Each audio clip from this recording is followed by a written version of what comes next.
Muy bien, dice así. Ahora bien, el punto principal de lo que venimos diciendo es que tenemos tal sumo sacerdote, aquel que se sentó a la derecha del trono de la majestad en el cielo, el que sirve en el santuario, es decir, en el verdadero tabernáculo levantado por el Señor y no por ningún ser humano. A todo sumo sacerdote se le nombra para presentar ofrendas y sacrificios, por lo cual es necesario que también tenga algo que ofrecer. Si Jesús estuviera en la tierra, no sería sacerdote, pues aquí ya hay sacerdotes que presentan las ofrendas en conformidad con la ley. Estos sacerdotes sirven en un santuario que es copia y sombra del que está en el cielo, tal como se le advirtió a Moisés cuando estaba a punto de construir el tabernáculo. Asegúrate de hacerlo todo según el modelo que se te ha mostrado en la montaña. Pero el servicio sacerdotal que Jesús ha recibido es superior al de ellos, así como el pacto del cual es mediador es superior al antiguo, puesto que se basa en mejores promesas. Efectivamente, si ese primer pacto hubiera sido perfecto, no habría lugar para un segundo pacto. Pero Dios, reprochándole sus defectos, dijo: Vienen días, dice el Señor, en que haré un nuevo pacto con la casa de Israel y con la casa de Judá. No será un pacto como el que hice con sus antepasados, el día en que los tomé de la mano y los saqué de Egipto, ya que ellos no permanecieron fieles a mi pacto y yo los abandoné, dice el Señor. Este es el pacto que después de aquel tiempo haré con la casa de Israel, dice el Señor. Pondré mis leyes en su mente y las escribiré en su corazón. Yo seré su Dios y ellos serán mi pueblo. Ya no tendrá nadie que enseñar a su prójimo, ni dirá nadie a su hermano: conoce al Señor, porque todos, desde el más pequeño hasta el más grande, me conocerán. Yo les perdonaré sus iniquidades y nunca más me acordaré de sus pecados.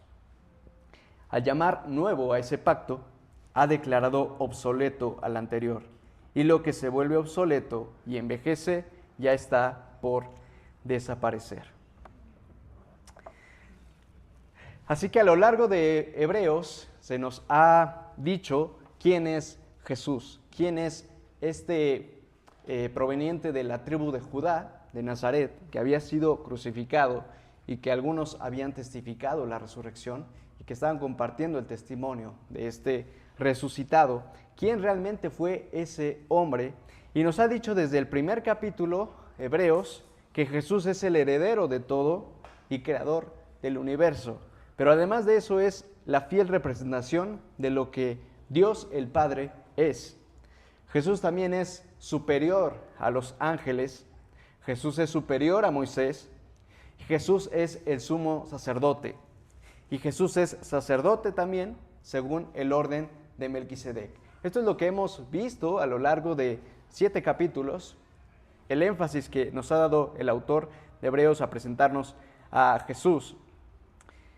Y en este caso, en contexto también de venir viendo previamente que Jesús es sumo sacerdote y que es según el orden de Melquisedec y todo lo que hemos estado meditando de ese significado tan profundo, aquí nos presenta el contraste de la realidad de Cristo frente al sacerdocio levítico también como una sombra, continuando entonces con el propósito de todo este discurso que el autor le está dando a su audiencia y que busca convencerlos, explicarles, hacerles comprender y recordarles el fundamento de que Jesús es superior a toda la noción religiosa previa que ellos tienen como pueblo de Israel. Y cómo en realidad Jesús es el cumplimiento de toda aquella ley y de todo aquello que los profetas estaban señalando. El autor entonces vuelve a insistir: Jesús es mediador de un mejor pacto. Y aquí debemos nuevamente recordar y tener presente la relevancia que tiene todo este discurso a los hebreos dentro del contexto en el que se encuentran los hebreos. Siempre tenemos que hacer ese salto porque todas estas frases pueden parecer un poco lejanas, extrañas para nosotros, casi como si fueran puras expresiones poéticas o simbólicas de que Jesús es sumo sacerdote, o que es del orden de Melquisedec, o que es superior a los ángeles. Tiene una comprensión particular desde el contexto en que se encuentran los hebreos, que están escuchando este discurso y que reciben todo este mensaje, lo que implica para ellos recibir esta doctrina de que Jesús de Nazaret, hijo de José y de María, es realmente el sumo sacerdote de todo el pueblo de Israel. Hemos ya enfatizado lo descabellado que resulta decir eso para el pueblo, porque sitúate tú, hermano o hermana, en ese contexto, siendo partícipe del pueblo de Israel y siendo criado desde niño en toda esta tradición, con todo lo que implican los profetas, la ley de Moisés, con lo que implica la persona de Moisés, con lo que tú has escuchado de un tal Melquisedec, la noción que tienes de los ángeles. Y dentro de ese contexto hay un movimiento que está siguiendo a un hombre que se proclamó el Mesías y que murió asesinado en la cruz. Y que la doctrina que se dice acerca de él es que él es verdaderamente la fiel representación del Dios invisible, el Dios de Abraham, el Dios de Isaac, el Dios de Jacob, que es superior a los ángeles y que es de un orden sacerdotal diferente al orden sacerdotal del cual tú estás viendo en tu contexto, a tu alrededor, cómo opera por medio del sacerdocio levítico. Parecería una locura, y esto es algo que me ha impactado a mí leer y conocer del libro de los Hebreos, de este contexto, de situarme, de hacer este ejercicio mental, de cómo procesaría esto yo si fuera un israelita del siglo I en medio de la doctrina cristiana. Sería difícil de creer. Realmente parecería una locura, una tontería decir que Jesús, que viene de Judá, es realmente el sacerdote de todo el pueblo de Israel, cuando actualmente tú con tus propios ojos podrías ver a aquel que está oficiando el sacerdocio en el templo, que año con año es tradición que acceda al templo y lleve a cabo los requisitos de la ley. Ya lo he comentado, ¿no? Entrarían en este conflicto de pensar si acaso no están equivocados, si no están en una secta que los está desviando de la verdad, de la práctica religiosa que les heredaron sus padres y que tiene una tradición de siglos. Esta resignificación religiosa de quién es realmente el sumo sacerdote es algo revolucionario, es algo impactante para su época. Y esto es lo que implica para ellos hacerse cristianos, comprender de otra manera la tradición y de alguna manera hacerse a un lado u oponerse a la interpretación que sus padres o toda la cultura ha hecho de quién es realmente el sacerdocio, y a la conclusión que muchos tendrían de que eso no era más que un invento, que Jesús no era el Mesías, y mucho menos el sacerdote, y que todo ese grupo de cristianos no era otra cosa sino unos locos, herejes y blasfemos. Así que dentro de todo esto podemos comprender la importancia y el énfasis que hace el autor en el libro a los Hebreos para dejar claro esta comprensión, para mantenerse firmes, para que por medio de todas esas cuestiones no duden y digan, mejor me regreso a la ley, mejor me regreso a la tradición que es más firme porque ha sido durante tantos siglos. Como que esta renovación de decir que el sumo sacerdote es otra persona es desconfiable. Frente a todas esas dudas, el autor les está exhortando, estén firmes, no duden, no vuelvan a la ley, entiendan de qué se trata realmente la relación en Cristo. Así que este es el contexto tan importante, tan relevante para aquellos hermanos tan antiguos del siglo I que estarían lidiando dentro de ese contexto social y religioso. Pero también creo que podemos tener ese sentido para nosotros, el llevarnos de la misma instancia de una religiosidad a la verdadera alianza con Dios por medio de Cristo. Nos llamemos cristianos o no, porque ciertamente nosotros no nos hallamos dentro de ese contexto del siglo I. Nosotros venimos a Cristo como gentiles, o sea, como no judíos, pero ciertamente podemos recoger la intención del autor de hablarle a un pueblo religioso para hacerle comprender de qué se trata la verdadera profundidad religiosa, la verdadera vida del Espíritu, la verdadera relación con Dios y mantenerse firmes en ella. Porque llamarnos cristianos y estar empapados de toda una doctrina, de toda una jerga y modismos cristianos, no quiere decir que verdaderamente seamos partícipes de la realidad espiritual que Jesús de Nazaret, el Mesías de Israel, ha venido a instaurar. En este sentido podemos atender el llamado que el libro de los Hebreos nos hace, porque nosotros también, aunque no heredamos la tradición judía ni fuimos instruidos conforme a la ley, quizá muchos de aquí sí fueron instruidos en el cristianismo, ¿no? Y eso modela también ese riesgo de ser instruido en una religiosidad, pero no en el pacto real de lo que implica la comunión con Dios por medio de Cristo. Y aun si nosotros nos hayamos convertido a Cristo y no hayamos venido de una religión previa, constantemente somos llamados a prestar atención a vivir la vida cristiana en la profundidad de la comunión con Dios real y no en los hábitos cristianos que conforman simplemente una religiosidad, porque tendemos también a eso. Así podemos prestar atención entonces a esta realidad tan profunda y maravillosa que se nos muestra en este texto, dándonos acceso a Dios por medio de Jesús y haciéndonos morar el Espíritu de Dios dentro de nosotros, y así responder con humildad y seriedad a tan grandioso mensaje, a oír su voz, no endurecer nuestros corazones. Jesús es mediador entonces de un mejor pacto. Vamos a revisar esta realidad que nos presenta el texto. El versículo 1 nos lleva entonces a un resumen de todo lo que ha venido desarrollando el autor desde capítulos anteriores, diciendo de esta manera: ahora bien, el punto principal de lo que venimos diciendo es este: tenemos un sumo sacerdote que se sentó a la derecha del trono de la majestad en el cielo. Recuerden, tengan presente lo que implica anunciar a Jesús de Nazaret, hijo de José y de María, de la tribu de Judá, como sumo sacerdote. Le está diciendo lo que les estamos diciendo, hermanos israelitas, del cual sabemos que todos tenemos una herencia que se nos ha dado de siglos. Lo que venimos diciendo es esto: tenemos un sumo sacerdote que no es el que tú ves con tus propios ojos en el templo.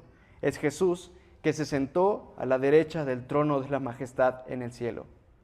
Ellos están afirmando nuevamente: Jesús es nuestro sumo sacerdote. Eso es lo que venimos diciendo y lo que venimos afirmando y desarrollando, cómo eso es coherente. Y Él efectivamente funge como sacerdote, pero no en un orden terrenal. Por eso no lo ven en el templo, por eso no lo ven físicamente, porque todo el orden terrenal es sombra y es conforme al primer pacto. Eso es lo que pasará a decir. Y por eso mismo dice: Él se sentó a la derecha del trono de la majestad en el cielo, que es una expresión de la autoridad de Jesús, que precisamente no lo están viendo físicamente, sino que sentándose a la derecha del trono de la majestad en el cielo, en la dimensión celestial, Dios en Jesús tiene autoridad plena por encima de todos los sacerdotes que ustedes pueden ver. Y ahí está la fe, porque no lo ven, pero se les está diciendo: se sentó al trono, a la derecha del trono de la majestad. Y sirve en el santuario. Él ciertamente es sacerdote y sirve en el santuario, pero en el verdadero santuario levantado por el Señor y no por ningún ser humano. Realmente es la respuesta a todo lo que ellos están cuestionándose, que surge a partir de ese punto. ¿Cómo nosotros no lo vemos oficiar? Estamos tan acostumbrados generación tras generación a ver a un sumo sacerdote en el templo cumpliendo su rol. El autor está defendiendo esto de la doctrina cristiana respecto a la persona y el oficio sacerdotal de Jesús. Sirve ciertamente en el santuario, pero en el santuario levantado por el Señor y no por ningún ser humano. El santuario, el templo que ellos veían, había sido levantado por los hombres. Y esta expresión de sirve en el verdadero santuario es la expresión de la dimensión real de la relación con Dios, más allá de los ritos humanos que son la sombra, es decir, el sacerdocio levítico. Lo que está expresando esencialmente es la mediación, la relación con Dios que Jesús lleva a cabo para con nosotros, opera en un grado más íntimo y profundo, en un grado espiritual, invisible, que aquella que implica el ritualismo efectuado por los hombres en un pacto terrenal. Es esa brecha entre todo lo que conforma la herencia religiosa, el paso 1, paso 2, paso 3 de lo que tiene que hacer el sacerdote dentro del templo, pero que eso ya no implica una relación, una mediación real de la persona y del pueblo para con Dios. Y en cambio, por medio de Jesús se abre esa relación y quiere como acercarnos a esa profundidad de que la mediación en Jesús es más íntima, es real, es viva. No es simplemente el ritualismo de llevar a cabo el programa que sus padres le heredaron y que todo el pueblo sabe qué es lo que tiene que hacer. Por la misma tradición, casi dentro de eso caben también todas las fiestas y toda la cultura judía, que un símil podemos identificarlo en la cultura también mexicana y de muchos pueblos en Latinoamérica y en Europa y en muchas partes, que las tradiciones se van transmitiendo a las personas y las personas saben qué se tiene que hacer y tú desde pequeño sabes cuáles son las fiestas del pueblo y qué es lo que se tiene que hacer y quién lo hace y quién no lo hace. Todo eso es lo que conforma el plano terrenal y ritual del humano. Y el mensaje de Cristo nos quiere hacer despertar de todo ese ritualismo vacío, repetitivo, a conducirnos a contemplar el acceso real a una relación con Dios fructífera, viva, que tenga relevancia el contemplar eso.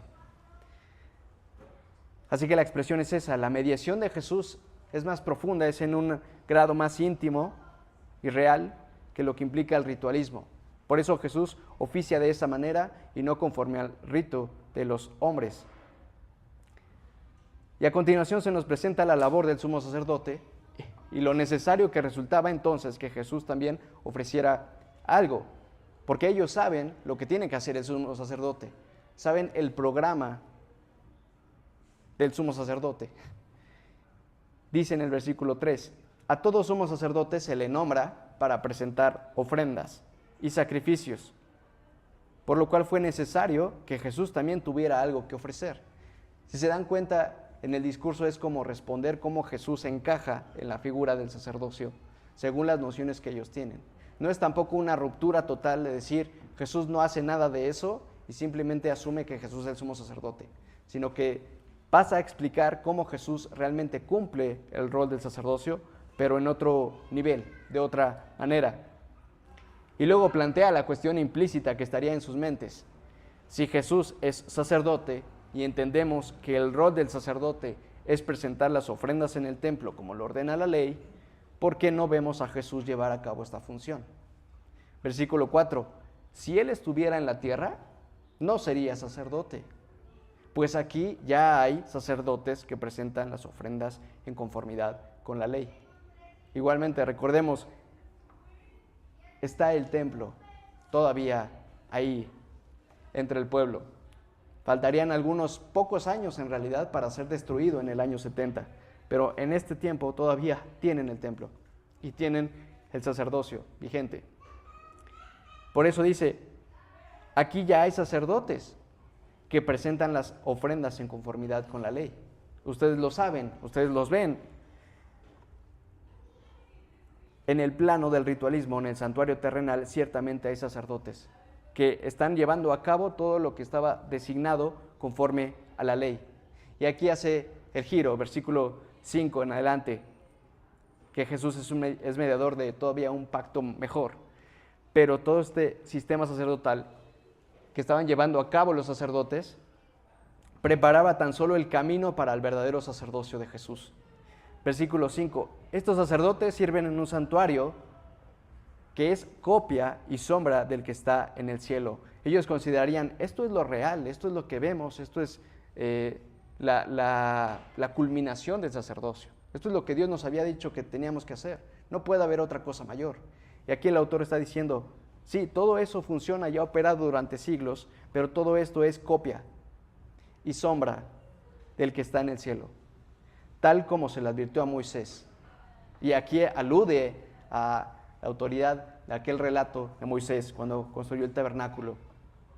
Cuando estaba a punto de construir el santuario, les dice, Dios, asegúrate de hacerlo todo según el modelo que se te ha mostrado en el monte.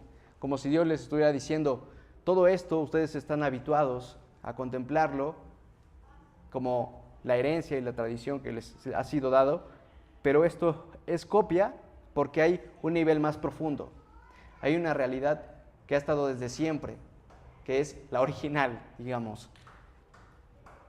Todo esto es simplemente la sombra y la copia de aquello que está más allá. Y esto no me lo estoy sacando de la manga, diría el autor. Dice, esto apela a aquello que ustedes conocen de la historia de Moisés, cuando estaba a punto de construir el santuario. ¿Recuerdan cuando les dijo Dios a Moisés, asegúrate de hacerlo todo según el modelo que se te ha mostrado en el monte? Así que está apelando a las mismas escrituras para que no parezca un argumento que se está inventando el autor, de que hay algo más real, hay algo más elevado, sino que las mismas escrituras testifican esto, que Dios trató así con Moisés, diciéndole, sí, construye el tabernáculo, donde se van a llevar a cabo los sacrificios, donde se van a llevar a cabo todas las normas, pero todo esto es según conforme a un modelo celestial, que implica esa intimidad y esa profundidad de la relación con Dios, más allá del ritualismo. Casi como toda esta copia y sombra de lo que Dios les designó al pueblo que llevaran a cabo, era todo un proceso pedagógico para que en alguna instancia se les mostrara la realidad de todo aquello que fueron instruidos.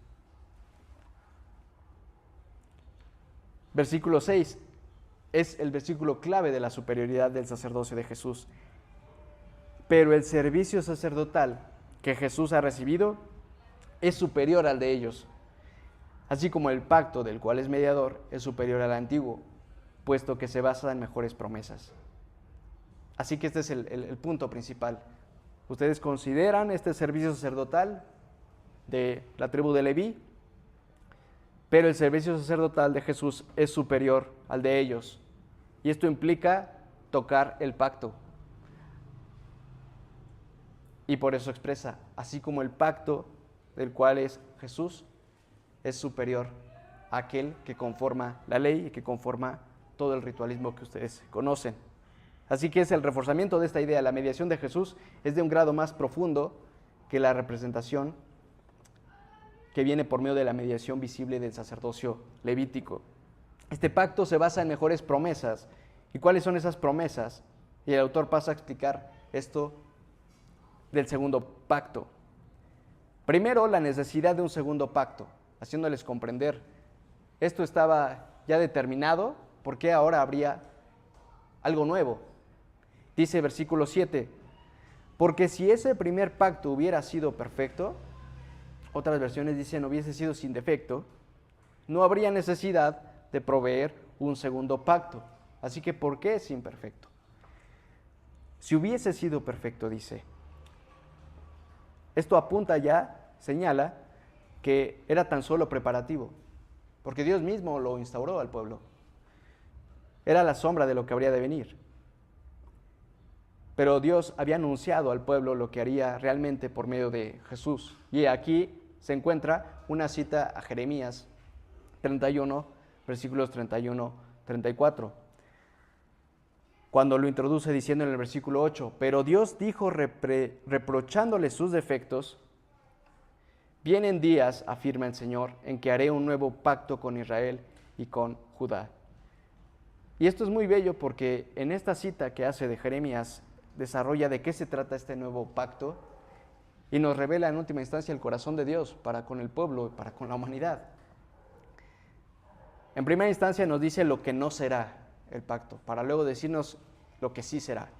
Lo que no será, el versículo 9 nos dice, no será un pacto como el que hice con sus antepasados, el día en que los tomé de la mano y los saqué de Egipto, ya que ellos no permanecieron fieles a mi pacto y yo los abandoné, dice el Señor.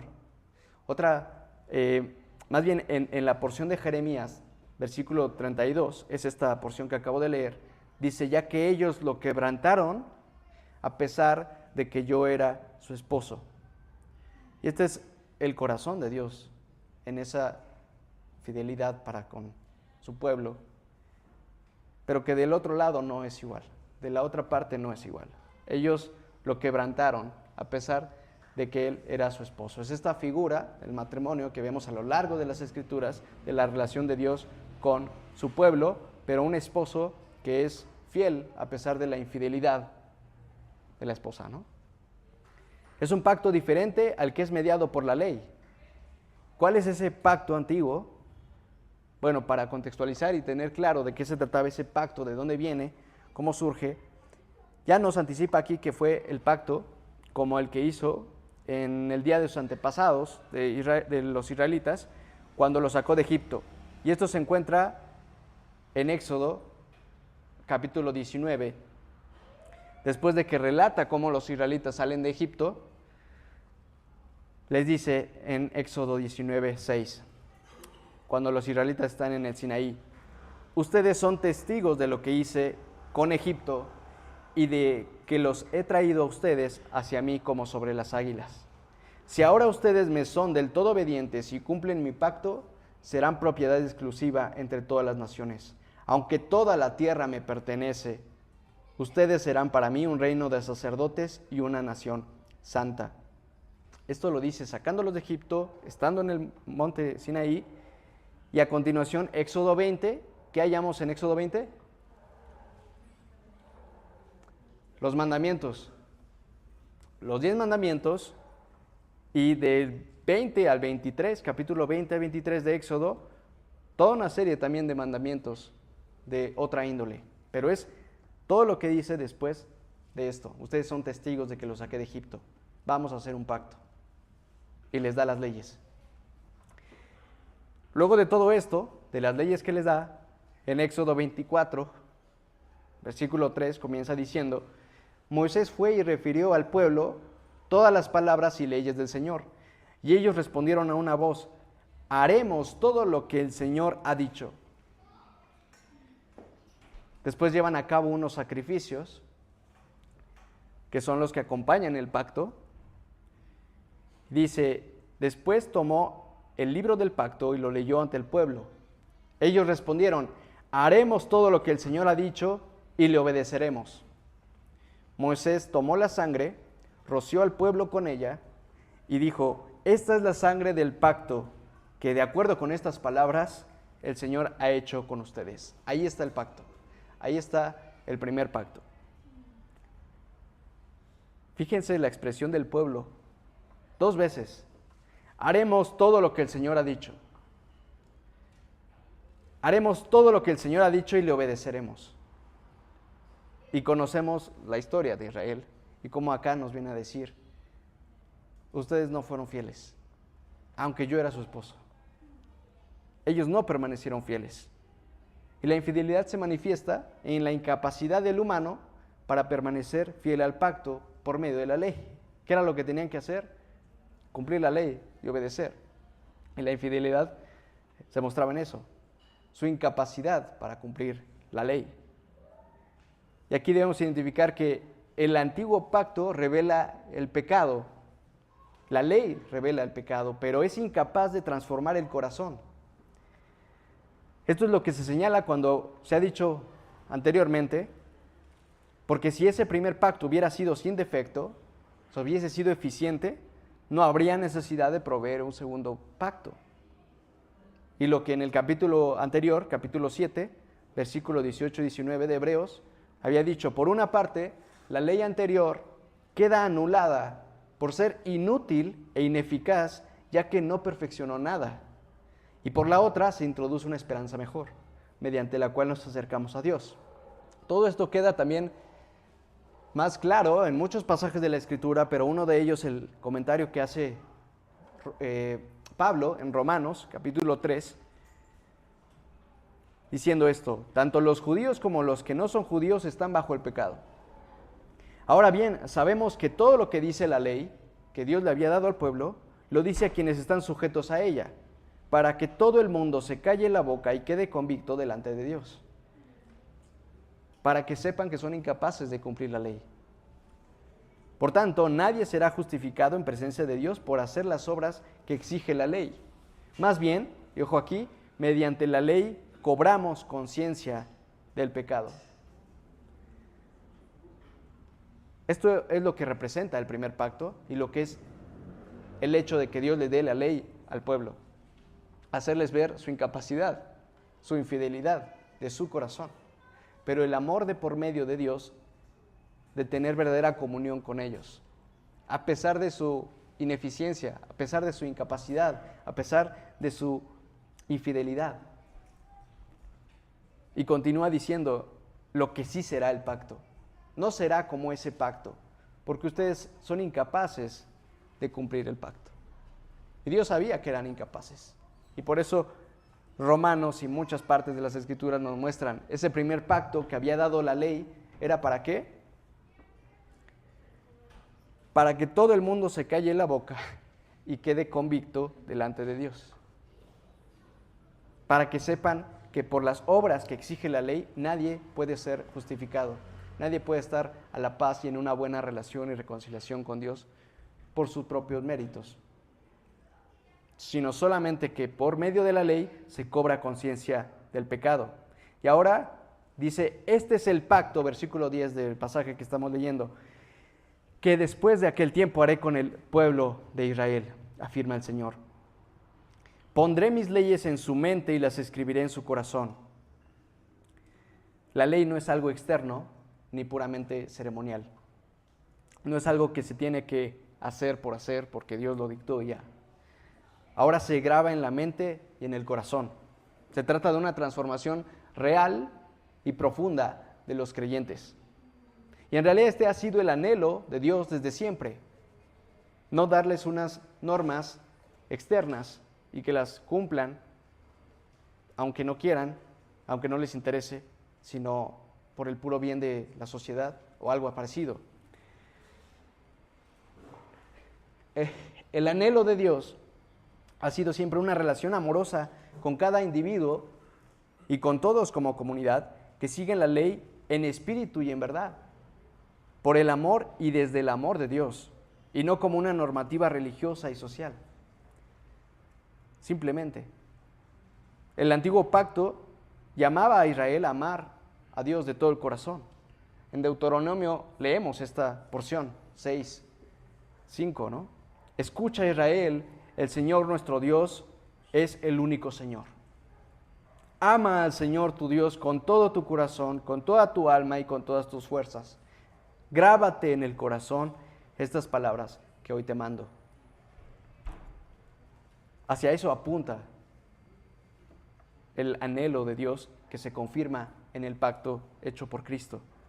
Dice además, yo seré su Dios y ellos serán mi pueblo. Este sentido de pertenencia. Yo seré su Dios y ellos serán mi pueblo. Se trata de una intimidad real con Dios. Él es verdaderamente su Dios y ellos son su pueblo. Y el propósito de Dios siempre ha sido conformar un pueblo. Y esto viene a ser una realidad por medio del nuevo pacto en Cristo. Esa pertenencia real y absoluta. No como un Dios lejano, como un dictador o un gobernador que ha dictado las leyes, pero yo no le pertenezco a Él. Sé las leyes que tengo que cumplir, pero yo no le pertenezco ni Él me pertenece. La relación es lejana. Eso no es el propósito de Dios para con el humano. Es en realidad ese sentido de intimidad, de pertenencia total y absoluta. Y esto es maravilloso porque este es el deseo de Dios desde el principio hasta el final. Y nos lo muestra el Apocalipsis también. Apocalipsis 21:3, al final nos dice, después vi un cielo nuevo y una tierra nueva, relata Juan, que es la renovación de todas las cosas. Dice, oí una potente voz que provenía del trono y decía, aquí entre los seres humanos está el santuario de Dios. Él habitará en medio de ellos y ellos serán su pueblo. Dios mismo estará con ellos y será su Dios. Ese es el propósito último, el propósito eterno de la relación con Dios y su pueblo. Nos dice además, ya no tendrá nadie que enseñar a su prójimo, tampoco dirá nadie a su hermano, conoce al Señor, porque todos, desde el más pequeño hasta el más grande, me conocerán. ¿Qué significa esto, iglesia? Porque estoy aquí enseñándole a otros, ¿no? o mostrándoles algo. Se trata precisamente, nadie le va a enseñar a su prójimo nada acerca de Dios, tampoco le dirá al hermano, conoce al Señor, o sea, ya no vamos a evangelizar y decirles, conoce al Señor. ¿De qué se trata esto? Porque se puede malinterpretar, ¿no? O decir, no, pues yo tampoco me dejo enseñar por nadie, porque ahí está dicho que nadie va a enseñar a otro, ¿no? Sino que yo lo conozco y personalmente y él me instruye personalmente y no necesito la instrucción y enseñanza de mi prójimo. El énfasis recae en la experiencia de conocer al Señor de manera íntima y personal. Nuevamente, en este contexto, todo el pueblo ubica a Dios, al menos en la noción que tienen referente a Él, pero no todos lo conocen de manera individual. Y así ocurre en la actualidad, que la experiencia que tú tengas de Dios es personal, individual. Nadie te la va a poder transferir, nadie te la va a poder heredar. Nadie te va a poder decir, conoce al Señor y mira, a través de lo que yo te diga, vas a conocer al Señor como garantía. No, es un encuentro personal de tu propio corazón con el Señor, con el resucitado. Desde el más pequeño hasta el más grande me conocerán. Y esto remite también a aquellas palabras de Jesús, hablando de qué se trata la vida eterna, ¿no? Ustedes la conocen. Esta es la vida eterna. Esta es la profundidad de lo que implica la relación con Dios. La vida eterna, que te conozcan a ti, el único Dios verdadero, y a Jesucristo, a quien tú has enviado. No que conozcan las leyes, no que conozcan los mandamientos, no que conozcan lo que otras personas dicen acerca de Dios, sino que te conozcan a ti. Y ese conocer es la experiencia íntima de haberte encontrado con el resucitado. Yo perdonaré sus iniquidades y nunca más me acordaré de sus pecados. Se trata de un perdón absoluto de los pecados.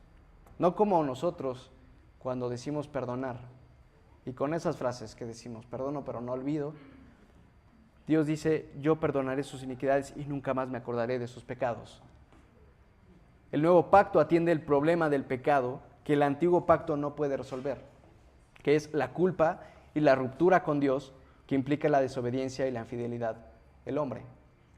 Si el pueblo de Israel pecaba, quebrantaba la ley, les era dado todo este sistema sacerdotal y religioso para expiar la culpa, pero todo era una copia y una sombra de lo que había de venir. El antiguo pacto no podía resolver el problema de la culpa y esa ruptura con Dios, pero el nuevo pacto lo hace por medio de Cristo. Y esta es la diferencia abismal del nuevo pacto al antiguo pacto. Y es maravilloso y es conmovedor y es tan profundo que de verdad lo consideremos y lo meditemos con seriedad, con esa profundidad de lo que implica que Dios nos diga, te perdono tus iniquidades, nunca más me acordaré de tus pecados, de tus infidelidades. ¿Por qué? Por Cristo. Porque Cristo. Como dice Pablo también en Romanos 5, justificados mediante la fe tenemos paz con Dios por medio de nuestro Señor Jesucristo. A la verdad, como éramos incapaces de salvarnos, como éramos incapaces de cumplir la ley, en el tiempo señalado Cristo murió por los impíos, por ti y por mí. Más adelante dice, nos regocijamos en Dios, nos alegramos, nos sentimos contentos, familia, con Dios por nuestro Señor Jesucristo, pues gracias a Él ya hemos recibido la reconciliación. Hay esperanza, hay ese perdón, no hay condenación para los que están en Cristo Jesús. Y esa es la maravilla del nuevo pacto, de todo lo que contiene que Jesús lleve a cabo toda la realidad que era tan solo una sombra en la ley y en el antiguo pacto. Así que concluye en el versículo 13, al menos en esta porción, al llamar nuevo a ese pacto. ¿Quién lo llama nuevo? Citando a Jeremías, el Señor ha dicho, haré un nuevo pacto. Ha declarado obsoleto al anterior. O sea, remitiendo también a no soy yo el autor, sea quien fuese, quien está diciendo que el pacto ya no tiene vigencia, sino al llamar Dios nuevo a ese pacto, con la cita que ha hecho de Jeremías, ha declarado obsoleto al anterior. Y lo que se vuelve obsoleto y envejece ya está por desaparecer. Hermanos israelitas, no queden obsoletos. No vayan a desaparecer con la noción que ya no está aplicando, que ha caducado porque Cristo ha venido y ahora es mediada la relación con Dios por medio del pacto que ha establecido en Él. En Cristo las cosas son hechas nuevas. Somos llamados a un pacto de pura gracia con estas características. Este pacto entonces declara obsoleto al anterior. Y por medio del sacerdocio de Cristo se establece un pacto que va más allá de toda una práctica religiosa exterior e insuficiente. Esto es lo que les está diciendo a los israelitas. Y como decía al principio, nos ayuda a comprender el texto, cómo está orientado a aquellos que les está hablando en estos conceptos, que les está tratando de explicar el sacerdocio, el orden de Leví, el orden de Melquisedec. Pero la enseñanza que nosotros podemos recibir también va en la misma dirección. Ciertamente no somos judíos, no nos encontramos en el mismo contexto, no hay un templo que podamos ver o ubicar el sacerdote, quién es, pero se nos muestra de qué trata la verdadera profundidad religiosa, la verdadera vida del Espíritu, la relación con Dios, el verdadero pacto y la nueva alianza con Dios. Y nos llama a estar firmes en ella, a acceder a ella si no hemos accedido. Nuestra fe debe descansar en el pacto que Dios ha hecho en Cristo, no en una religiosidad vana e insuficiente. Y aquí podemos entonces aterrizarlo a nuestra propia vida, a nuestra propia cotidianidad, a nuestra vida práctica. No se trata de hallarnos justos y buscar la salvación por nuestras obras, de estar bien con Dios, porque también nos portemos. Si tú no eres creyente en Cristo y has tenido alguna noción referente a Dios y quieres conocer lo que Dios ha hablado por medio de las Escrituras y por medio de Jesús, quiere que comprendas que tú eres amado incondicionalmente, independientemente de lo que hagas o no hagas. Y que el perdón que se te ha dado ha sido por medio de los méritos de Cristo. Tienes que renunciar a tu orgullo y recibir este regalo por medio de la fe y del arrepentimiento de tus pecados, de ese orgullo que te ha mantenido insistiendo en que tú eres justo, que tú debes merecer el amor de Dios, cuando en realidad eres un fracaso, según los estándares de Dios. Así que te hacemos la invitación al mensaje de Jesús, de este amor que se ha venido a instaurar en este nuevo pacto de Dios con la humanidad en Cristo, por medio de la fe. No de tus méritos, no de tu esfuerzo, sino simplemente saber que eres perdonado por medio de Cristo si te rindes a Él, si te arrepientes a Él. Y si tú eres cristiano, también debes considerar cómo estás llevando tu vida cristiana. Descansando en la gracia de lo que implica el pacto en Cristo, o todavía engañándote y de repente desviándote a querer agradar a Dios por medio de tus méritos, por medio de tu esfuerzo, por medio de tus obras. Estas verdades deben hacernos examinar, iglesia, hermanos, hermanas, y confrontar nuestra religiosidad, aun si nos autodenominamos cristianos. Nos debe conducir a asumir y vivir realmente conforme al pacto que decimos que participamos. Porque bien podríamos pensar y decir que estamos en Jesús, conforme al nuevo pacto de Dios con la humanidad efectuado en Cristo, y sin embargo estar viviendo conforme al pacto de la ley. Podemos hacer muchas cosas con una perspectiva y una intención equivocada, conforme a un pacto antiguo y no al pacto en Cristo. Podemos, por ejemplo, todas las prácticas que llamamos cristianas, ¿no? Orar, servir, congregarnos, ofrendar, leer la Biblia, evangelizar incluso, creyendo que si hacemos todo esto, entonces ganamos el favor de Dios. O merecemos ser amados y perdonados por Dios de todo aquello en que nos hemos equivocado, como si quisiéramos expiar nuestra propia culpa con buenas obras. Y del mismo modo ver y juzgar a los demás así, que si el otro hermano o hermana hace o no hace, entonces Dios lo ama conforme a ese esfuerzo. Y eso también sale en comportamientos, actitudes, comentarios que podemos expresar a otros, ¿no? No, pues mira cómo no sirves, o mira cómo andas por la vida, qué andas haciendo, qué no andas haciendo. No, pues ¿tú crees que Dios así te va a amar? Así que examinémonos. Examínate, hermano, hermana. Cuando pecas, todo esto es como una serie de preguntas que pueden ayudarnos a distinguir síntomas de si estamos viviendo conforme a un pacto de la ley o conforme al pacto que ha sido instaurado en Cristo por medio de gracia y misericordia.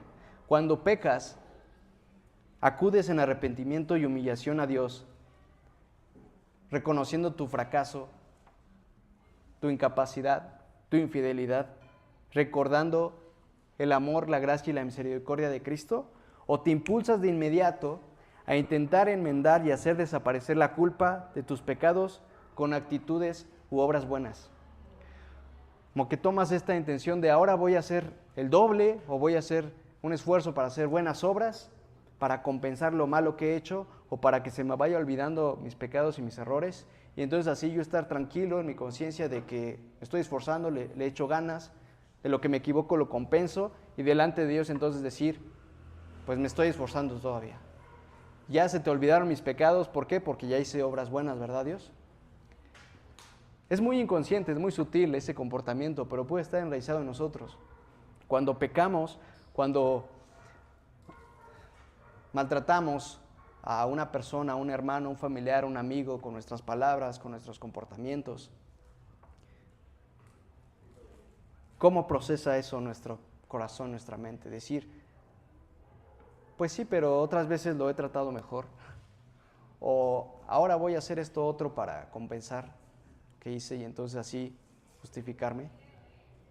Nada de lo que podamos hacer, incluso si nos equivocamos, va a poder hallarnos o presentarnos justos delante de Dios.